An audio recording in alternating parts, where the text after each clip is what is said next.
The hospital that took out my appendix sent me a bill for $51,000. When I told them I couldn't pay it, they didn't lower it. They sued me.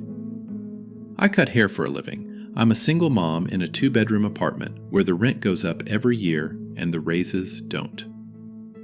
On the morning the lawsuit landed in my mailbox, I had $400 and some change in my checking account and a 7-year-old who needed new shoes. So when people ask me why I didn't just settle, I want to laugh. Settle with what? Here's the part they didn't count on. I read the bill.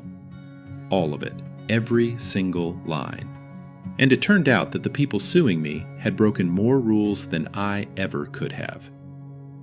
This is the story of how a $51,000 debt turned into a refund. Give me an hour and I'll walk you through every page of it, because there is a very good chance that someone you love is holding a bill like mine right now, and they think they have to pay it. They don't. Not most of it.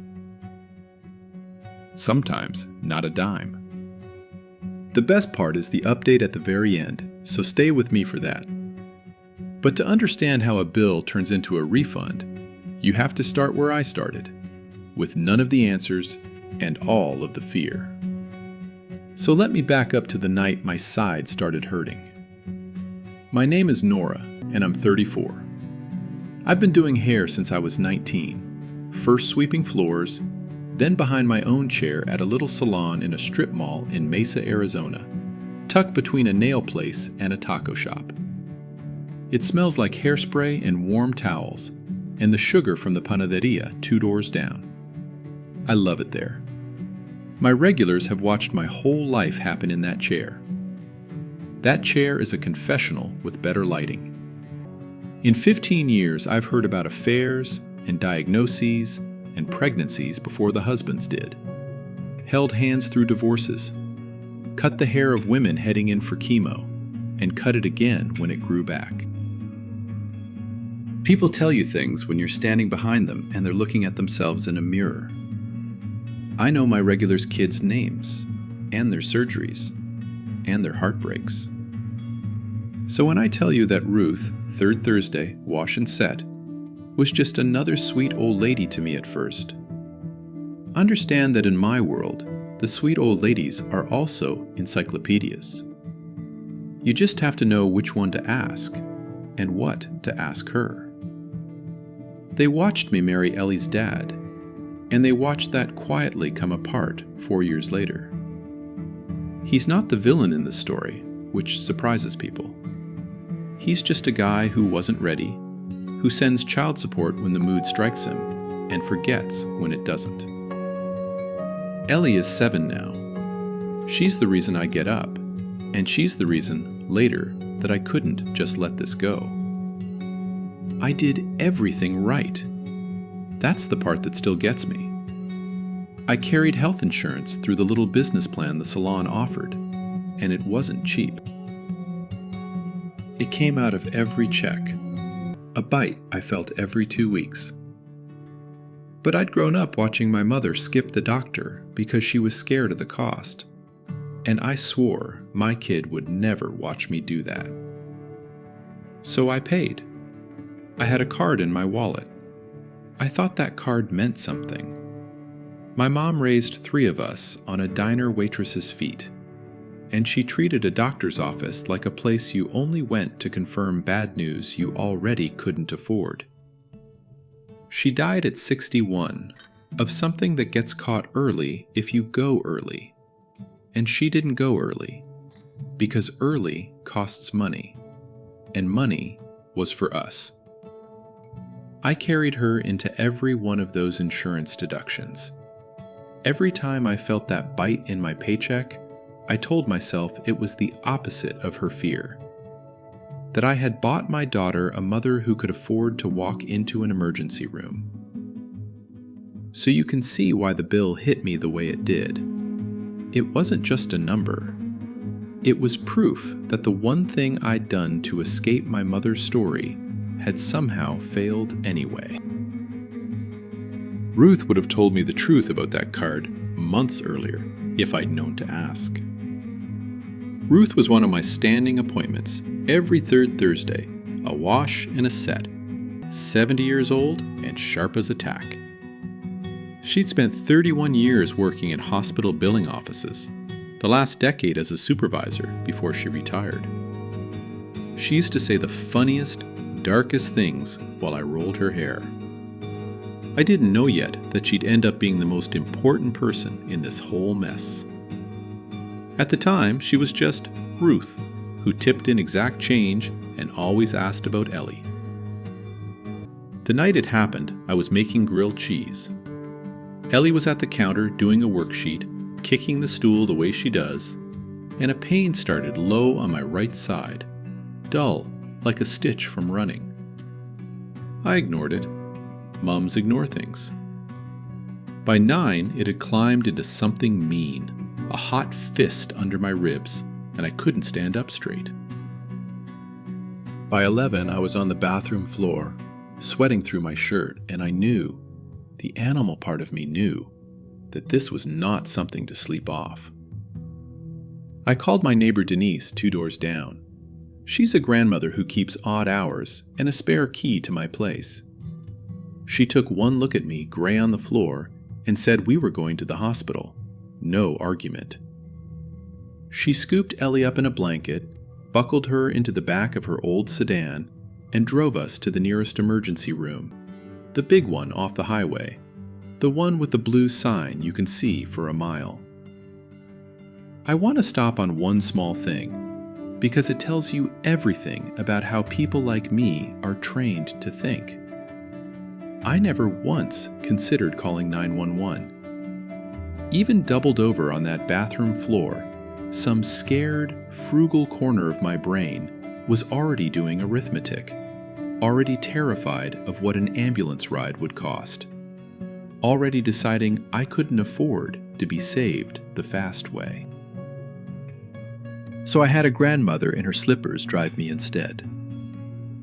That isn't a brave choice. That's what it looks like when you've spent your whole life afraid of the price of your own emergencies. I remember the automatic doors. I remember the cold of the waiting room and the way the fluorescent lights hummed. I remember a nurse pressing on my belly and me nearly coming off the bed. I remember signing something on a clipboard without reading it, because that is what you do when it feels like there's a knife in your side. You sign the paper so they'll make it stop. They ran blood. They rolled me into a scan, one of those big humming donuts, a CT scan, and told me to hold still and breathe. The tech was kind. She had a picture of her own kids taped to the wall of the control room. Somewhere out in the waiting area, Denise was holding my daughter and telling her that Mommy was going to be just fine. And Ellie, 7 years old, was watching those doors like she could will me back through them. The scan showed acute appendicitis. My appendix was about to burst. The doctor, a tired man with reading glasses pushed up on his head, said the word surgery and the word tonight in the same sentence. And after that, it moves fast in my memory. A blur of consent forms, and an anesthesiologist asking me to count backward, and the ceiling tiles sliding past as they wheeled me down a hall. I woke up the next morning with a few small bandages on my stomach, and a tube in my arm, and the strangest feeling of relief. It was over. They'd caught it in time. A resident told me the surgery went perfectly, that another few hours and it could have been very bad. I lay there and cried a little, the good kind, the kind that says I get to keep being here for my kid. Denise brought Ellie to see me on the second day. My daughter walked into that room in her mismatched socks, holding a drawing she'd made of the two of us under a big yellow sun. And she stopped in the doorway, because I had a tube in my arm, and I looked wrong to her, smaller against the white sheets. I held out my hand and she ran to it. She whispered, "Are you fixed now?" And I said, Almost, baby. They fixed me. She taped the drawing to the little rolling tray table, and it stayed there the rest of my stay. The best thing in that whole sterile room. I keep that drawing in the green folder now, right up front, so that every time I open it, I remember what all those papers were actually for. I stayed 3 nights. The nurses were kind, the food was beige, and I watched a lot of daytime television and counted the hours until I could get home to my kid. On the 4th day, they walked me to the curb in a wheelchair, per policy, and Denise pulled up with Ellie waving from the back seat, and I honestly thought the hard part was behind me. That's the thing about these stories. The medical part usually works. The people in scrubs did their jobs and saved my life. What came after had nothing to do with medicine, and everything to do with a billing department in a building I never saw. I went back to work too soon, because bills don't wait and neither does rent. Standing at the chair pulled at the stitches, but I smiled, and I foiled highlights, and I asked about everyone's grandkids. For about 2 weeks, life felt almost normal. Then the mail started. The first envelope was from my insurance company. It wasn't a bill. It was one of those statements they send, the explanation of benefits. The paper that says clear as day at the top, "This is not a bill." I skimmed it.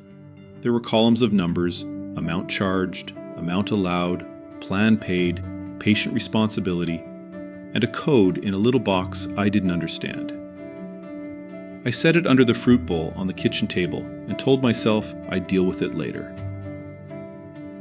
The kitchen table is where the mail goes to wait. That table is going to matter, so remember it. The second envelope, a week after, was from the hospital. That one was a bill, and when I opened it, standing at the counter with Ellie's cereal going soggy behind me, the number at the bottom did not make sense. $51,218. Balance due. Amount your insurance did not cover. I actually laughed, one sharp sound, because the mind does something strange when it sees a number it can't hold. $51,000. I make about $40,000 in a good year, before taxes, before the insurance bite, before daycare and gas and everything else. They wanted more than I earn in a year for 3 nights and a surgery that a card in my wallet was supposed to cover. I called the number on the bill.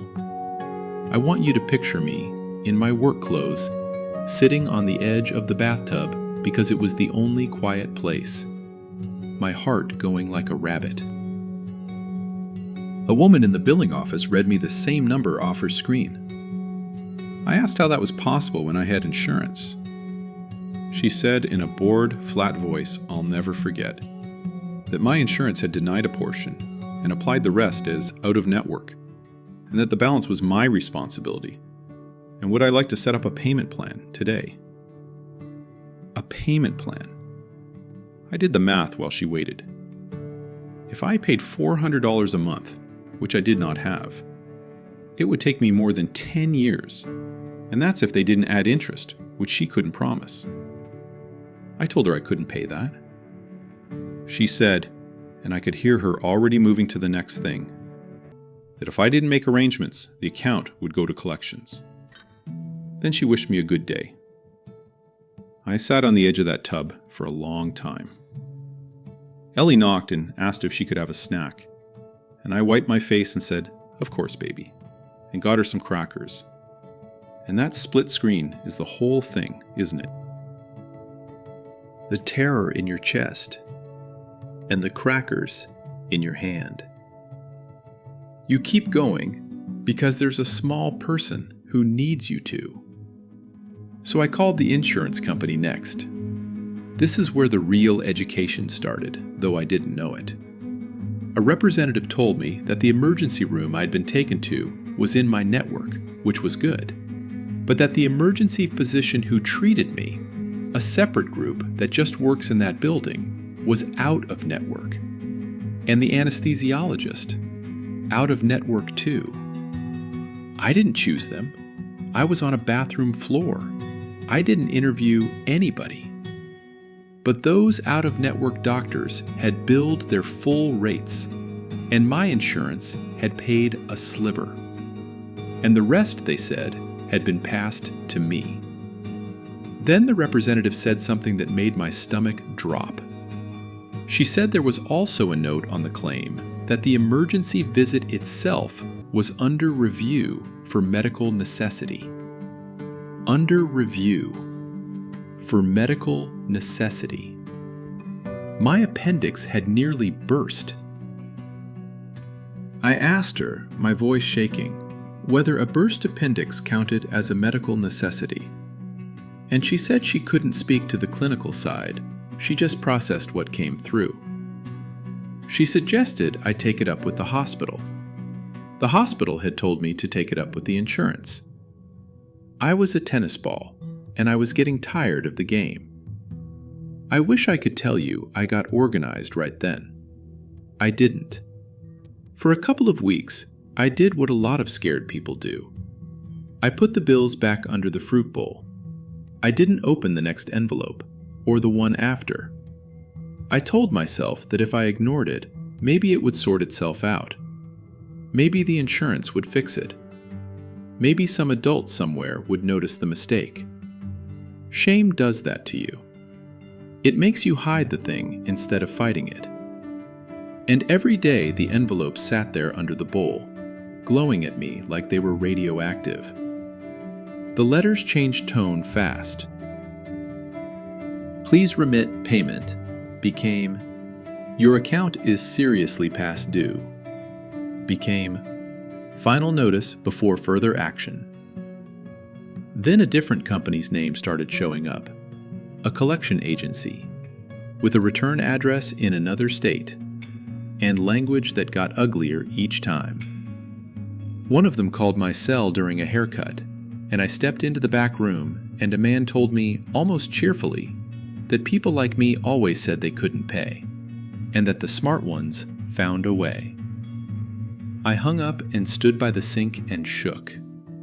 Shame is a heavy, stupid thing, and it makes you do the exact wrong move every single time.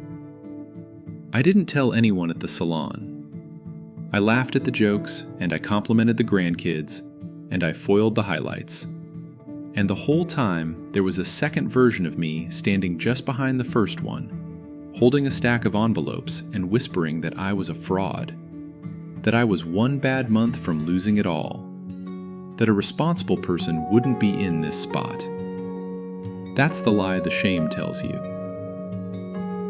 It tells you it's your failure, that you must have done something wrong. It took me a long time and one blunt 70-year-old woman to understand that I hadn't done a single thing wrong. The mistake wasn't mine. I'd just been handed the bill for it.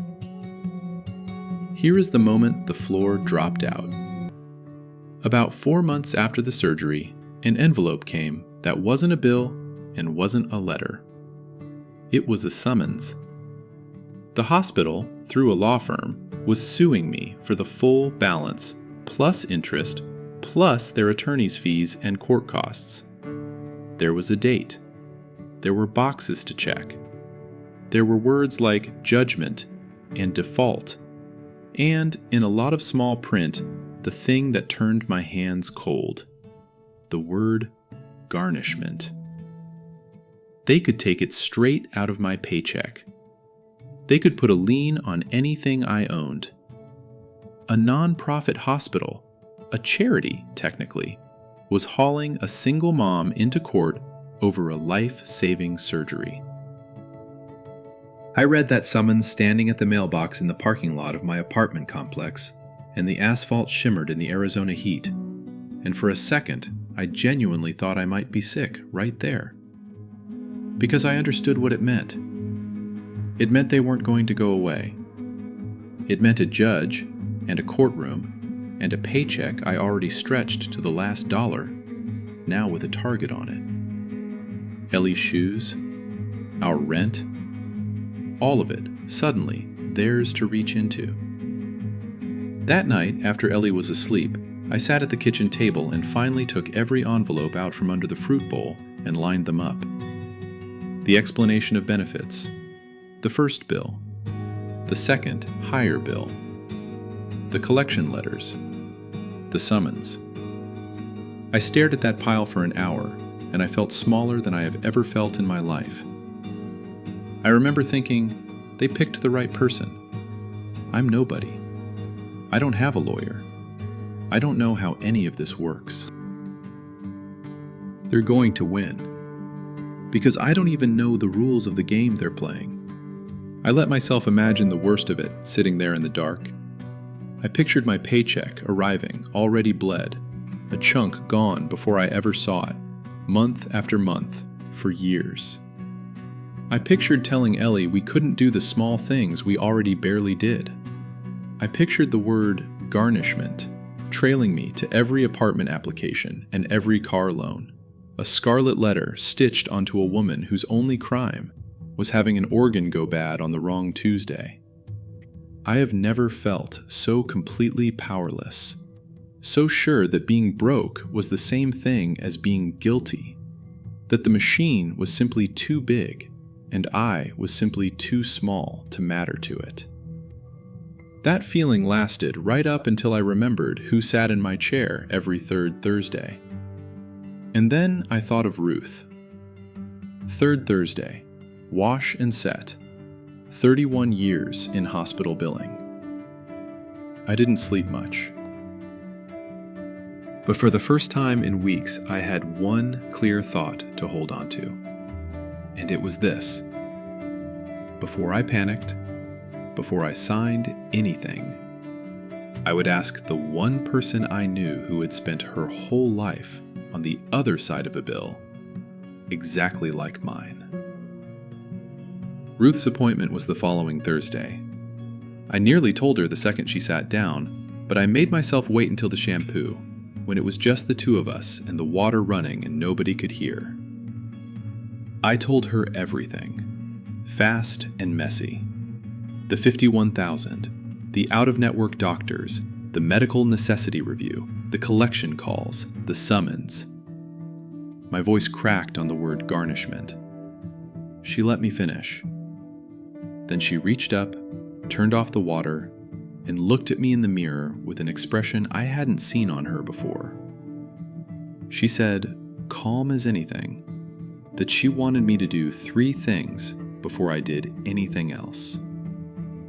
Number 1, do not pay them $1 single. Not yet. Number 2, do not ignore that summons, because a court date you skip becomes a judgment you lose.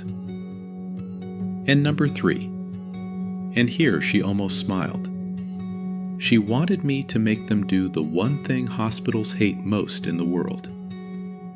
She wanted me to make them show me the bill. Not the total, the whole thing. Every line, every code, every charge. Itemized. I didn't understand yet why that mattered. She saw it on my face. She patted my hand, the way a grandmother does. And she said the thing that changed the next 6 months of my life. She said, honey, I sent out bills like yours for 30 years. And I'll tell you a secret nobody in that building wants you to know. Half of them are wrong. And they are counting, absolutely counting, on you being too scared and too tired to check. That night, after I put Ellie to bed, I drove to the dollar store and I bought a folder. Green, the accordion kind, with little pockets and a flap that ties shut. $2. It might be the best $2 I have ever spent. I sat at the kitchen table and I took every envelope out from under the fruit bowl, and I gave each one its own pocket, in order, and I wrote the dates on the tabs in my neatest handwriting. That table had been the place where scary mail went to hide.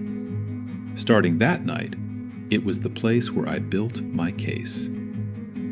Same table, different woman sitting at it. Ruth had given me my first 3 marching orders, and I followed them like scripture. Do not pay. Do not ignore the court date. Make them show me the itemized bill. That third one turned out to be the crowbar that pried the whole thing open, so let me tell you exactly how it works, because you can do this too. A bill that says balance due $51,000 is not a bill. It's a demand. Somewhere behind it there's a real document, a line-by-line list of every charge, every supply, every minute, each one tagged with a billing code. Hospitals do not send that to you unless you make them. So I called the billing office. And this time I wasn't crying on the edge of the tub. This time I had Ruth's words in my ear. I said, calmly, that I was requesting a fully itemized statement of my account, in writing, with all of the billing codes, and that I'd be putting the request in writing too. There was a pause. The bored voice got a little less bored. She said it could take 30 days. I said that was fine. I had 30 days. I had the rest of my life, if that's what it took. I sent the same request by certified mail, the kind where you get a little green card back with a signature, so they could never say they didn't get it. Ruth taught me that. Everything in writing. Every phone call logged with the date, the time, and the name of the person I spoke to. If they wouldn't give a last name, I wrote down that they wouldn't give a last name. A paper trail, she said, is just a story that a stranger can follow later and believe. A judge is a stranger. Build the story so the judge believes it. While I waited for the itemized bill, I did the other thing Ruth told me to do. The thing that scared me most. I dealt with the lawsuit. I drove to the county courthouse on my day off, and I found the self-help center. A quiet room with a tired woman behind a counter and a rack of pamphlets. I want to say this plainly because I didn't know it, and maybe you don't either. That help is free. The woman there did not judge me. She walked me through how to file a written answer to the lawsuit before the deadline, so that I would not lose by default just for staying silent. She told me the single most important thing about being sued over a debt. If you ignore it, you lose automatically, and then they really can garnish your wages. But if you file an answer, even a simple one, you force them to actually prove their case. And a lot of these medical debt lawsuits fall apart the second somebody makes them prove it, because the company suing you often can't even produce a clean, itemized, signed contract for the exact amount they're demanding. So I filed my answer. I checked the box that said I disputed the debt. I wrote, in my own plain words, that the amount was inflated and incorrect, and that I was contesting it. And I mailed a copy to their fancy law firm, certified, green card, into the folder. She also pointed me to a legal aid clinic, free lawyers for people who make what I make, and I made an appointment. I want you to hold that thread, because those two people, a young lawyer named Marcus and a paralegal named Priya, become important. But first, before I ever sat down in their office, the envelope came. It was thick. It was heavier than any bill I'd ever gotten. A whole packet. And I knew before I opened it what it was. The itemized statement. I didn't open it in the parking lot this time. I waited until Thursday, until Ellie was asleep, and I called Ruth and asked if she'd come over. And she said she'd been waiting for this call. She showed up at 7 with her reading glasses on a chain and a yellow highlighter in her purse, like a woman coming to work. We spread the whole thing across the kitchen table under the good light. Page after page after page. Hundreds of lines. A language of codes and abbreviations that meant nothing to me and everything to her. Ruth cracked her knuckles, actually cracked them, and said, "All right, let's go find their mistakes." And Ellie's nightlight glowed down the hall, and the ice maker hummed, and a 70-year-old woman and I sat down to read $51,000, one line at a time. The first thing she found in about 4 minutes, and she found it because it was the first thing she always used to look for. She tapped a line near the top and said, "Well, look at that." They build your emergency visit at the very highest level, level 5. That's the code they use for the most complex, most critical cases, the multi-hour, life-hanging-in-the-balance ones. She looked at my discharge papers, at how fast they'd moved me to surgery, at the notes. She said, "Honey, you had a clean textbook appendix. Serious, yes. Level 5? No. Somebody rounded your visit up to the most expensive box on the menu." She wrote a number in the margin, the difference between the level they charged and the level she'd have coded it. Hundreds of dollars, just there. That's called upcoding, she told me. Billing a bigger service than what actually happened. Sometimes it's an honest slip. Sometimes it isn't. Either way, it's yours to challenge. She highlighted it in yellow, first mark on the page. I felt something shift in my chest, something I hadn't felt in months. It wasn't hope exactly. It was more like traction, like my tires had finally caught. Then she found the big one. She'd been running her finger down the charges, muttering the codes to herself, and she stopped. She went back up a few lines. She put one finger on a charge and one finger on another charge, farther down the page, and she held them there, like she was pinning down two ends of a snake. She said, "Nora, look at these." And I looked, and I didn't understand, so she read them to me. The same CT scan, the same code, the same date, the same timestamp, down to the minute. Billed twice. 2 separate charges, $3,400 each, for one scan that went through my body one time.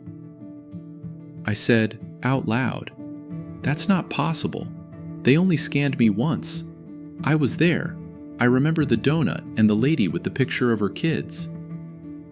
Ruth took off her glasses and looked at me and said, "I know, sweetheart. That's the point.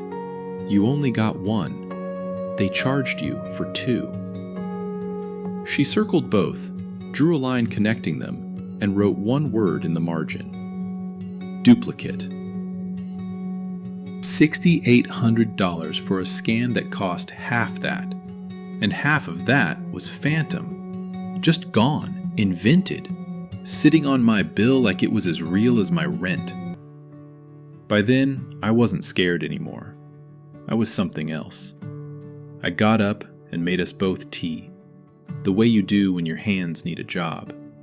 And when I sat back down, I said, "Keep going." And she kept going. And the more we read, the worse it got for them, which meant the better it got for me.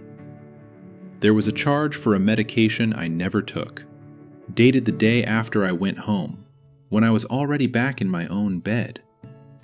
There were 2 separate room charges for the same single night, as if I'd been in 2 beds at once.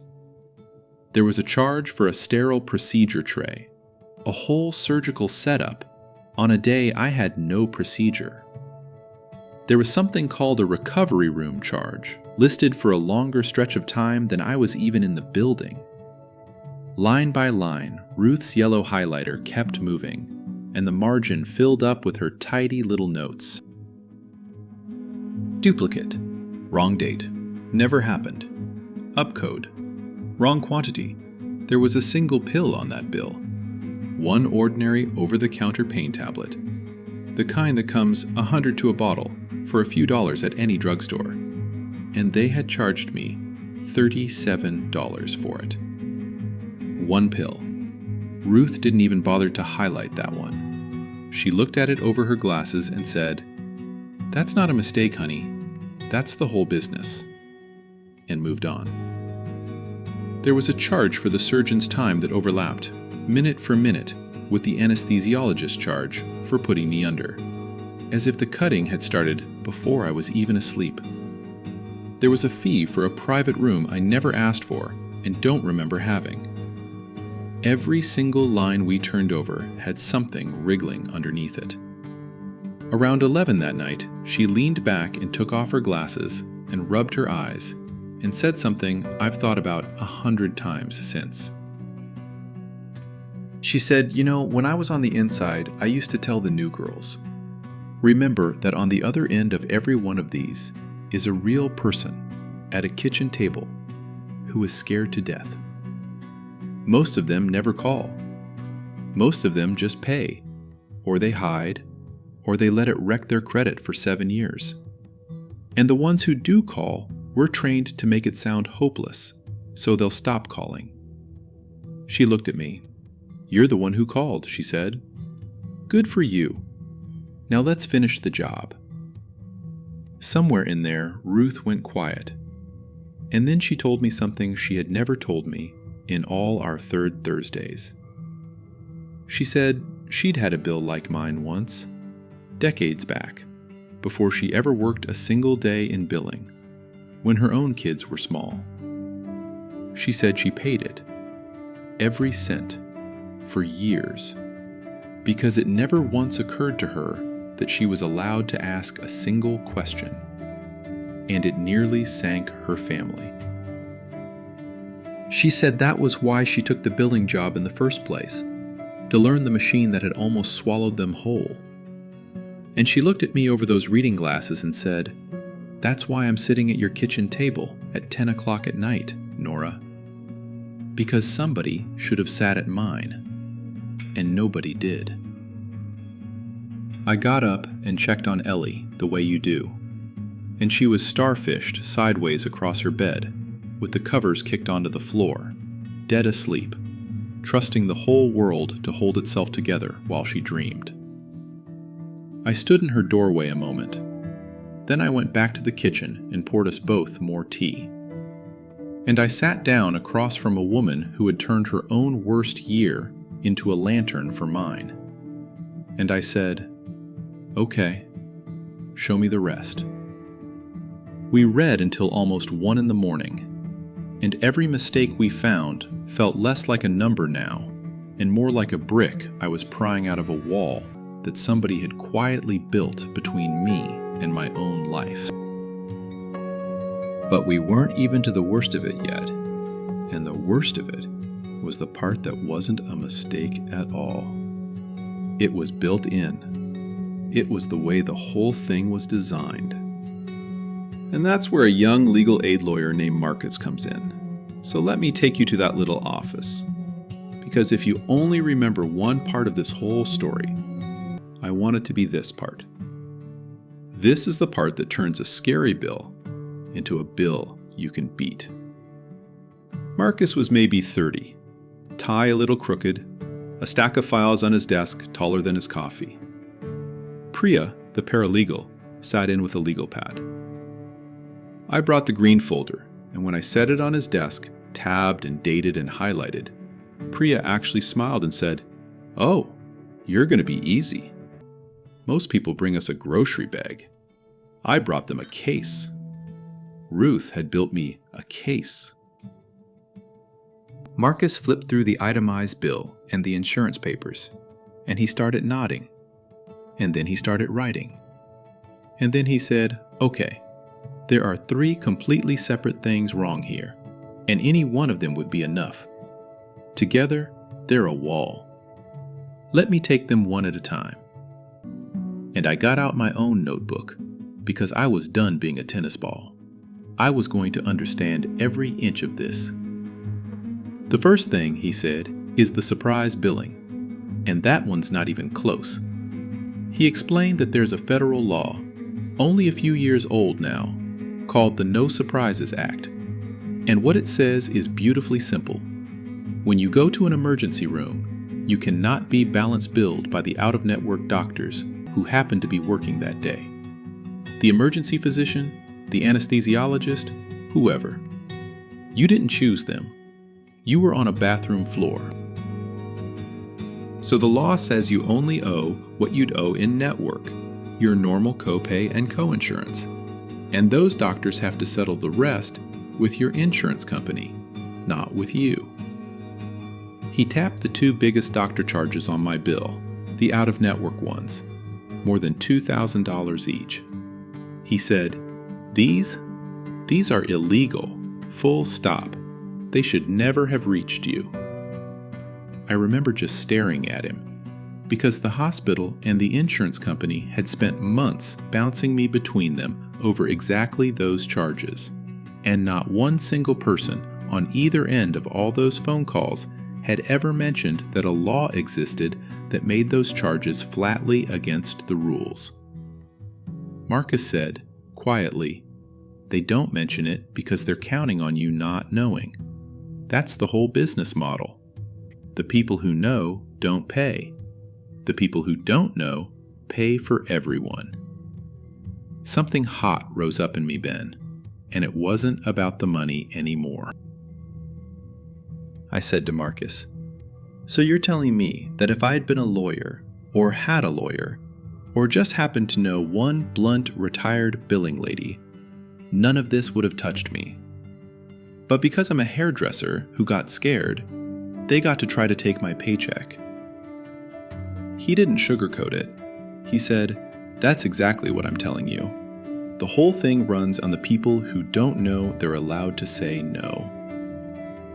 And then he smiled a little and said, but here's the good news. You know now. And you can't unknow it. So let's go make them very sorry they picked you. The second thing, he said, is your insurance trying to weasel out by calling your emergency not medically necessary. He almost laughed. He said there's a standard called the Prudent Layperson Standard, and it's exactly what it sounds like. Your insurance has to cover an emergency based on how the symptoms felt at the time, not on how it all turned out. The test is simple. Would a reasonable person, an ordinary person off the street with your symptoms, believe they needed the emergency room right now? He looked at me. You were doubled over, gray, in the worst pain of your life, with a surgeon telling you a few more hours could have killed you. He said, no insurance company on earth wants to argue in front of a regulator that that wasn't an emergency. We're going to make them argue it, and they're going to fold. And then he got to the third thing. And the third thing is the one that still makes me shake my head. He asked me one question. He asked, is this a non-profit hospital? And I said I didn't know. And Priya was already typing, and in about a minute, she turned her laptop around and showed me. It was a non-profit. A charity in the eyes of the law. Tax exempt. It pays no taxes on the promise that it serves the community. Marcus leaned forward. He said, here's what that means, and this is the one they really don't want you to know. Because they're a nonprofit charity, the law requires them to have a financial assistance program for people who can't afford their bills. Real help, discounts, sometimes the whole bill wiped out, for people at your income. And he said, and this is the important part, before a nonprofit hospital is allowed to do the aggressive stuff, before they can sue you, garnish your paycheck, or wreck your credit, they are required to make a real effort to find out whether you qualify for that assistance first. He let that sit. Then he said, "Nora, did anyone at that hospital ever tell you the financial assistance program existed? Did anyone ever screen you for it, or hand you an application, or ask you a single question about your income?" And I thought about all of it. The billing office, the payment plan lady, the collection calls, the summons. And I said, no, not once. Nobody ever said the word assistance to me in my life. They went from bill to collections to suing me. Marcus sat back and folded his hands and said, "Then they skipped the one step the law says they cannot skip. They came after a single mom who qualifies for charity care without ever offering her the charity they exist to provide. And they did it in a courthouse." He said, "That's not just your defense. That's our counterclaim." There was one more piece, and Priya explained this one because she'd seen it 100 times. She said, "And even the base prices are a fiction." She pulled up what's called the Charge Master, the hospital's master price list, the sticker price nobody actually pays. She said, the insurance companies negotiate those numbers down to a fraction. So the $51,000 isn't even a real price. It's the fantasy retail number they only ever send to the uninsured and the underinsured, the people with the least power. And it's 4, 5, 6 times what any insurance plan would ever pay for the same care. And for someone who qualifies for financial assistance, she said, they're not even allowed to charge that fantasy number. They can only charge you roughly what they charge an insured patient, which, once we're done, is going to be close to nothing. I drove home that night and I sat in my car in the apartment lot for a while before I went up. Not because I was scared, because I was doing math. And for the first time, the math was moving in my direction. 3 walls, Marcus had called them.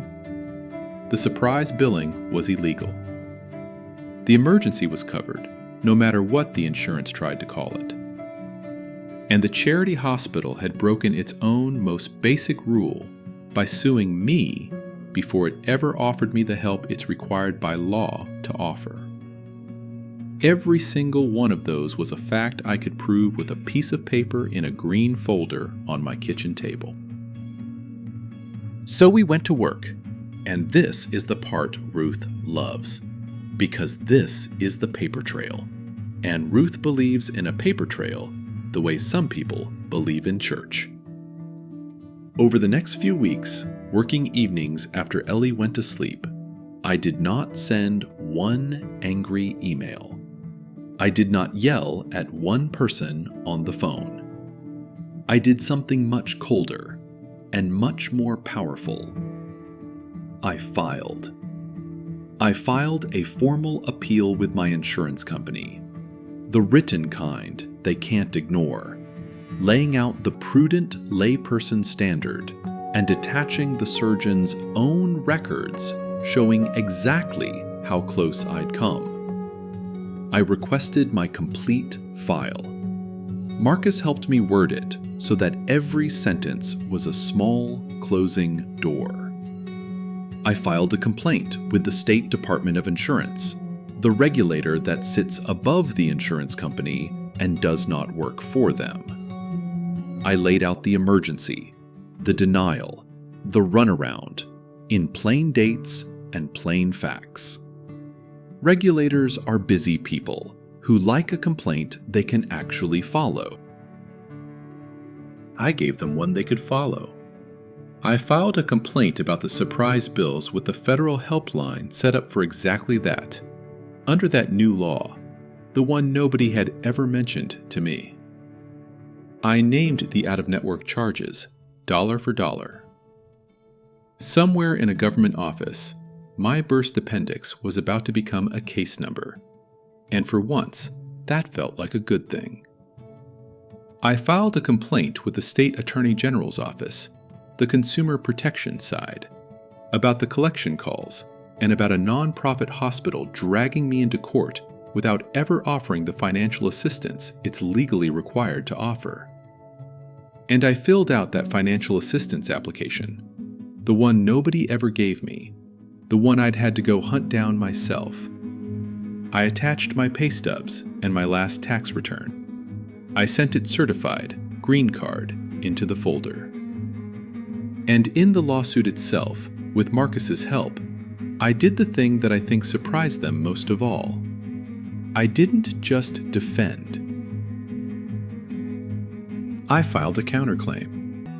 I turned around and made claims of my own, right there in their own lawsuit, that they had billed me for services I never received, charged me twice for the same scan, sent me illegal surprise bills the law forbids, and come after me in court without following the rules that a charity hospital has to follow. The people who sued the broke single mom were now, on the record, being sued right back by her. Ruth framed it exactly right. She said, they brought a lawsuit to a paper fight. Bless their hearts. I want you to know it was not glamorous, any of it. It was a lot of nights at that kitchen table with a cheap pen and my reading light, copying account numbers carefully so I wouldn't flip a digit, making 3 copies of everything, one for them, one for the court, one for the folder. Priya taught me to keep a simple log, a spiral notebook, 1 line per contact, the date, the name, what they said, what they promised. I filled half that notebook. It turns out the most powerful thing a scared person can do is become boring and organized and impossible to brush off. I stopped being a phone call somebody could end. I became a paper trail they had to answer.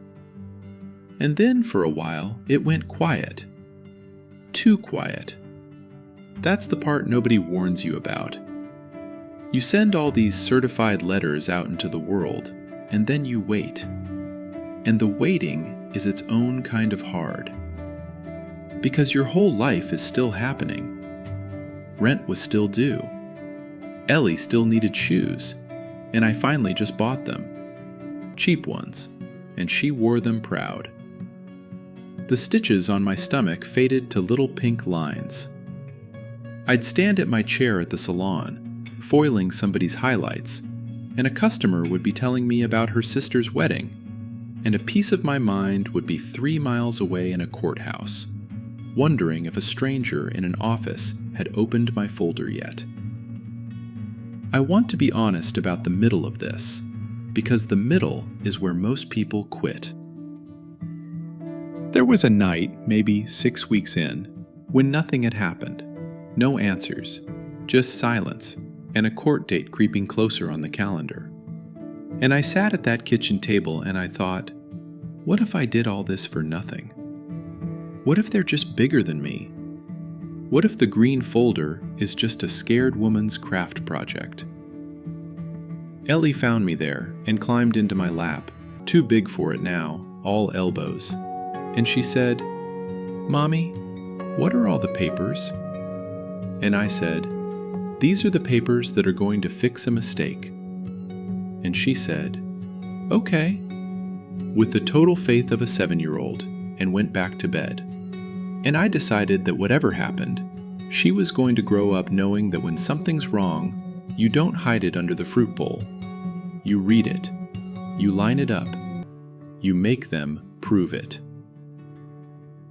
The machine didn't stop grinding just because I'd started fighting back either. 2 weeks before the court date, another collector called. A brand new voice, reading the same old script. And for a few minutes on that phone, all my organization and all my certified letters felt like paper thrown at a bulldozer. He didn't know a thing about my appeal, or my complaints, or my folder.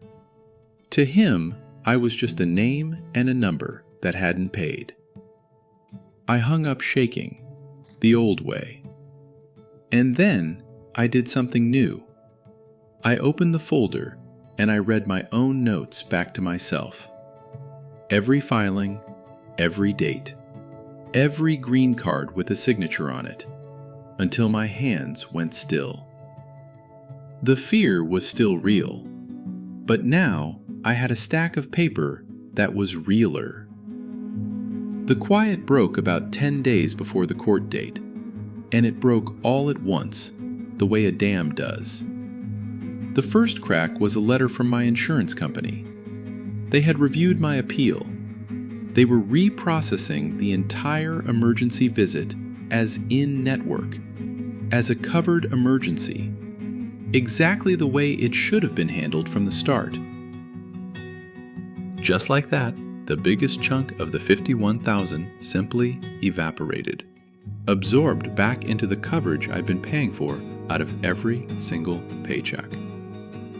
The card in my wallet meant something after all. It just took me learning the rules to make it mean something. I sat with that letter for a long while. Every 2 weeks for years, I'd felt that insurance money leave my check and told myself it was worth it. And for months, every person I talked to had made me feel like a fool for ever believing that card would protect me. And here, in 3 plain paragraphs, was proof that it should have protected me all along. The coverage had been real the entire time. The system had a door in it. It was just a door they don't paint any signs for, the kind you have to already know is there. And you have to knock in exactly the right way, or it stays a wall. The second crack came 2 days later. A short, careful letter from the state, confirming they'd opened a file on my complaint and had contacted the hospital and the insurer for a response. That's all it said. But I understood what it meant. And more importantly, the hospital understood what it meant. A regulator was now watching. The single mom they'd counted on to fold quietly was suddenly a woman with the state looking over her shoulder, holding an itemized bill covered in a retired billing supervisor's yellow highlighter. The third crack was a phone call, and it was the one that told me it was really over. It was a woman from the hospital, but not the billing office, not collections. A financial counselor, the kind of person they should have connected me with on day one. Her voice was warm, embarrassed almost. She said she was calling about my financial assistance application, that based on my income, it looked like I clearly qualified. And then she paused and said, "And I have to be honest with you, I'm looking at your account, and I don't understand why this was ever sent to our attorneys in the first place. You should never have been sued. I'm so sorry." And I sat down on the edge of the tub, the same tub, and this time, I wasn't shaking. This time, I just said, "Thank you." And I meant it. Because sometimes, on the other end of the machine, there's a real person too. And she was one of the good ones. After that, the hospital's expensive law firm suddenly wanted to talk. Funny how that works. Marcus handled the calls, and he called me after each one, and I could hear him half smiling through the phone. He said they've seen the counterclaim, they've heard from the state, the insurance reprocessed it, and they finally actually read their own itemized bill and found the duplicate scan and the phantom charges sitting right there where Ruth found them. He said they know exactly how this looks. A nonprofit charity suing a single mom over a life-saving surgery on a bill full of errors without ever offering her the assistance she qualifies for. He said no hospital wants to explain that to a judge. Or, he added, to a reporter. The court date came anyway, because the paperwork to end it hadn't quite caught up. So I put on my one good blazer and I went. I brought the green folder. I sat on a hard bench in a hallway that smelled like floor wax and nerves. next to people fighting their own quiet battles. And when they called the hospital's case against me, the hospital's lawyer, a polished man with a nice watch, stood up and did the only thing left to do. He asked the court to dismiss the case. With prejudice. Those two words matter, Marcus had told me. With prejudice means they can never bring it back. Not ever. Dead and buried. I want to tell you the room gasped, that there was some big dramatic moment. There wasn't. That's not how this kind of justice looks.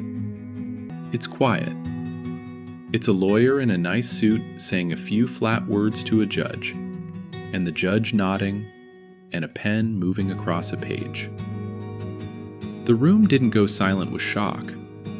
It went silent with signatures. And that, it turns out, is the most satisfying sound in the world.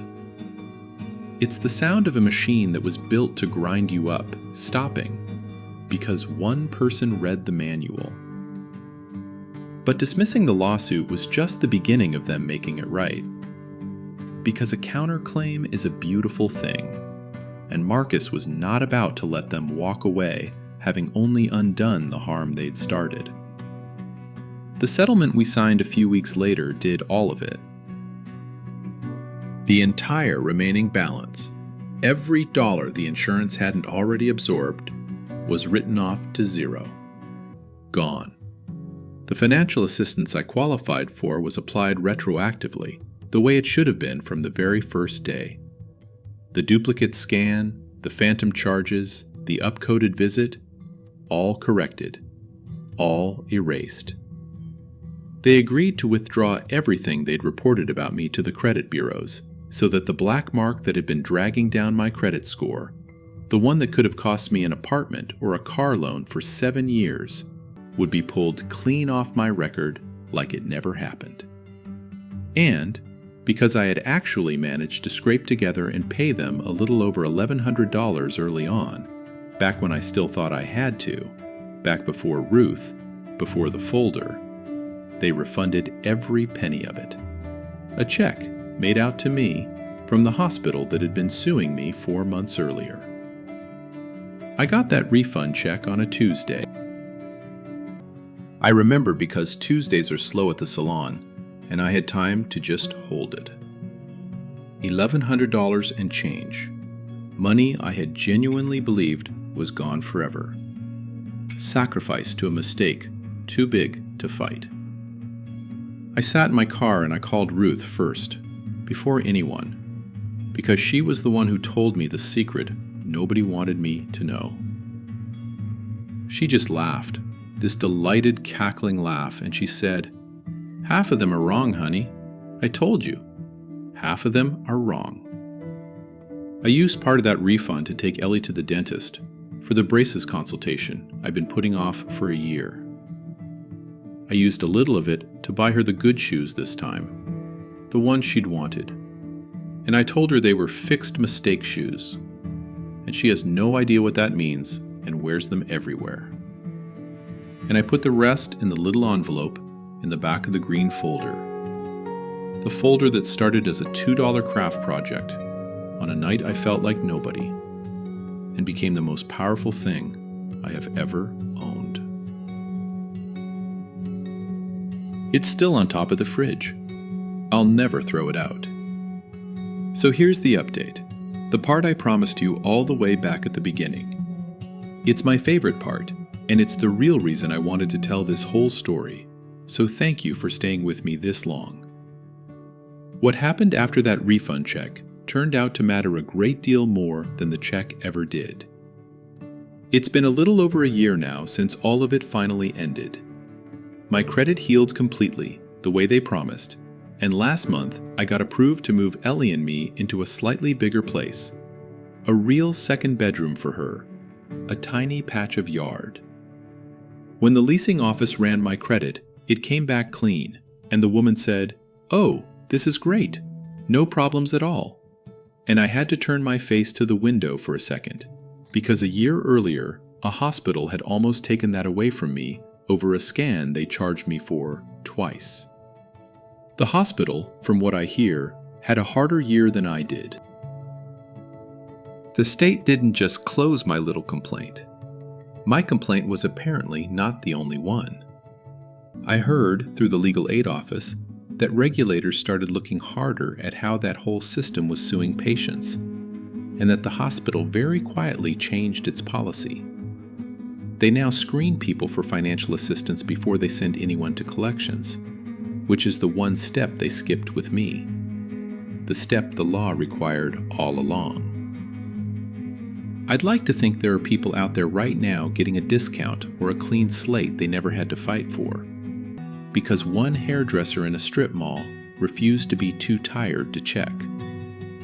I hope so. That's the update that matters more than my refund.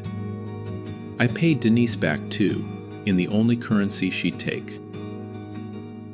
She wouldn't hear a single word about gas money for that midnight drive. So instead, I do her hair now. No charge, every few weeks. And afterward, we sit out on my little patch of yard and drink iced tea, while Ellie draws on the sidewalk with chalk. She's the one who got me to the hospital that saved my life, and then, without ever knowing it, set in motion the year I saved myself from that same hospital. Funny how one night can hold both of those things. I told her once that she'd rescued me twice. She waved me off and said she'd only driven a car. That's what the good ones always say. Ruth still comes in every third Thursday, wash and set, still tips in exact change, still sharp as a tack. But something else happened, and this is the part that made the whole ugly year feel like it was for something. A regular of mine, a young dad, mentioned one day while I was cutting his hair that his wife had just had a complicated delivery, and the bills were insane, and they didn't know what they were going to do. And I heard myself say, calm as anything, the way Ruth once said it to me over a running sink. Don't pay them a dime yet. Don't ignore any court papers. And first, before anything else, make them show you the itemized bill, line by line. He looked at me the way I must have looked at Ruth, like I was speaking a foreign language, like I couldn't possibly mean it. So I told him to come by on a Thursday evening and bring everything, all of it, and we'd spread it out on my kitchen table under the good light and find their mistakes together. And we did. And you know what we found right there on page 2? A duplicate. Same code, same day, billed twice.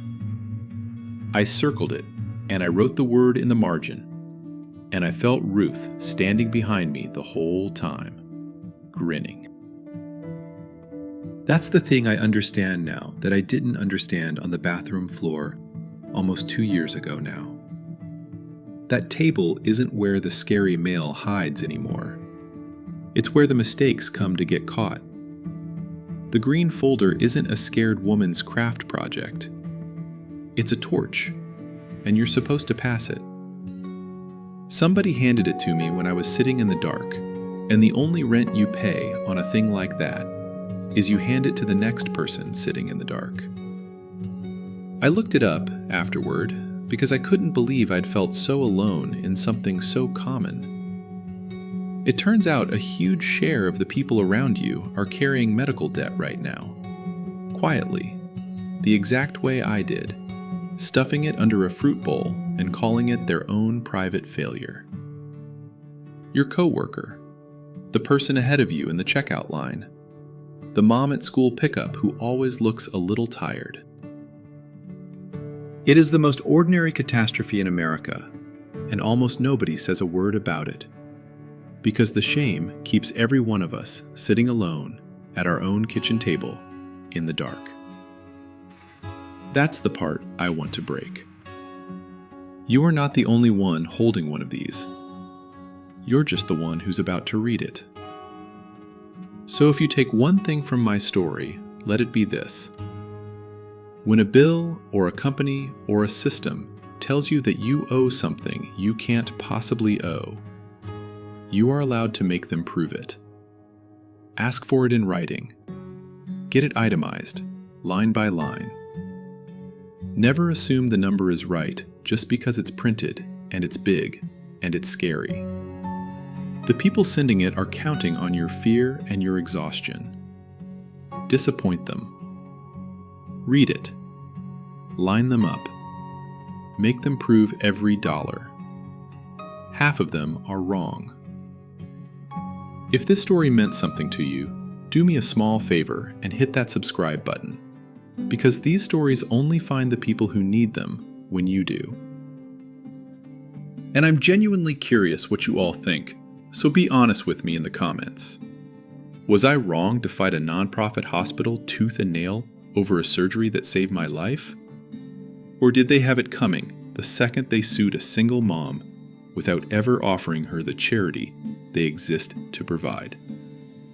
Tell me where you land. And I always love to know who's out there listening, so drop your state and your age. And if you've ever gotten a medical bill that made you laugh out loud at how impossible it was, tell me about it. Somebody scrolling by tonight is holding a bill just like mine, and your comment might be the thing that tells them to read it. I'll see you in the next one.